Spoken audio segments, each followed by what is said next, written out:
নমস্কার, দিগন্ত বার্তা ইউটিউব চ্যানেলে আপনাকে স্বাগত। আজকের বড় খবর, বাংলাদেশে সংখ্যালঘু অধিকার কর্মী ও প্রাক্তন ইসকন নেতা চিন্ময় কৃষ্ণ দাসের গ্রেফতার ও জামিন নিয়ে চলছে উত্তাল বিতর্ক। বুধবার চট্টগ্রামের একটি আদালত চিন্ময় কৃষ্ণ দাসকে রাষ্ট্রদ্রোহ মামলায় জামিন মঞ্জুর করেছে। এই মামলাটি গত বছরের 30 অক্টোবর দায়ের করা হয়েছিল, যেখানে তার সঙ্গে আরও 18 জনের নাম ছিল। বিতর্কের সূত্রপাত হয়েছিল 25 অক্টোবর চট্টগ্রামের লালদিঘি ময়দানে অনুষ্ঠিত একটি জনসভায়, যেখানে বাংলাদেশের জাতীয় পতাকার উপরে গেরুয়া পতাকা উত্তোলন করা হয়। এই ঘটনাকে কেন্দ্র করেই রাষ্ট্রদ্রোহের অভিযোগ ওঠে। চিন্ময় দাসকে মঙ্গলবার আদালতে পেশ করা হলে তার জামিন আবেদন খারিজ করে তাকে পুলিশ হেফাজতে পাঠানো হয়। এর পরপরই দেশজুড়ে ক্ষোভের সঞ্চার হয়।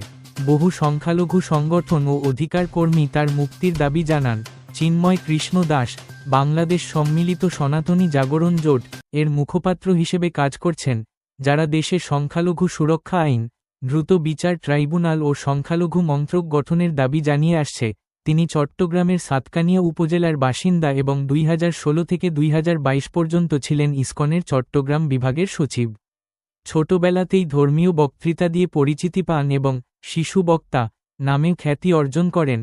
এই মামলার ভবিষ্যৎ কী দাঁড়ায়, তা নিয়ে কৌতূহল তুঙ্গে। আপডেট পেতে চোখ রাখুন দিগন্ত বার্তার ইউটিউব চ্যানেলে। চ্যানেলটি সাবস্ক্রাইব করুন আর ভিডিওটি শেয়ার করতে ভুলবেন না। ধন্যবাদ।